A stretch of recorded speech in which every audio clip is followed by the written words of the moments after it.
তো বন্ধুরা সবাই কেমন আছেন? আশা করি ভালো আছেন। আমার এই ভিডিওতে ক্লিক করার জন্য অসংখ্য ধন্যবাদ জানাই। তো বর্তমানে পশ্চিমবঙ্গে চলছে এসআইআর। সেই এসআইআর নিয়ে কিন্তু অনেক সমস্যা হচ্ছে, কারণ নাম রয়েছে এসআইআর লিস্টে, কারোবার নাম নেই। তো আপনি কি করে অনলাইনে চেক করবেন যে আপনার নাম রয়েছে কিনা? তো আজকে ভিডিওতে স্টেপ বাই স্টেপ দেখাবো। তার জন্য ভিডিও প্রথম সেখানে দেখতে থাকুন। আর যদি ভালো লাগে তো লাইক কমেন্ট শেয়ার করুন এবং চ্যানেলকে সাবস্ক্রাইব করে রাখুন। তো চলে যাবো গুগলে ক্রোম ব্রাউজারে গিয়ে টাইপ করবেন এনপিএসপি, করার পরে ভোটার সার্ভিস পোর্টাল, এরকম পেজটা ওপেন হবে। এখানে ক্লিক করবেন, করার পরে এইরকম পেজটা ওপেন হয়ে যাবে। হওয়ার পর দুটো অপশন দেখতে পাবেন, search your name in last SIR, submit documents again notice issue. এই দুটো অপশনের মধ্যে আপনাকে search your name in last SIR এর উপর আপনাকে ক্লিক করতে হবে। করার পরে এরকম পেজ ওপেন হয়ে যাবে, যেখান থেকে আপনি আপনার স্টেটটা সিলেক্ট করুন।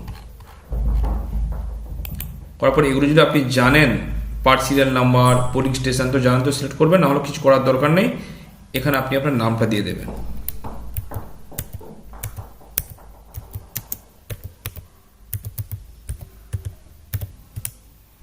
এবার এখানে ক্যাপচাটাকে ফিল আপ করে দিন। ক্যাপচারে ফিল আপ করে সার্চে ক্লিক করুন।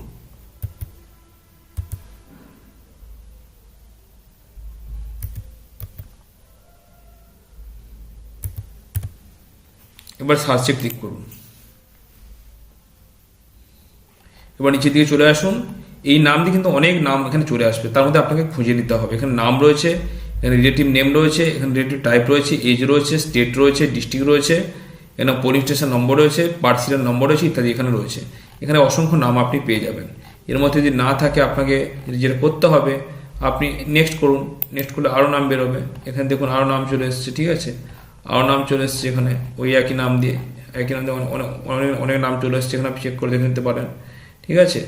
তো এইভাবে আপনি অতি সহজে কিন্তু বাড়িতে বসে মোবাইল কিংবা কম্পিউটারের মাধ্যমে নিজের নামটা, আপনার পরিচিত কারোর নাম আপনি খুঁজে বের করে নিতে পারেন। তো ভিডিওটি কেমন লাগলো কমেন্টে জানাতে ভুলবেন না। ভালো থাকুন, সুস্থ থাকুন।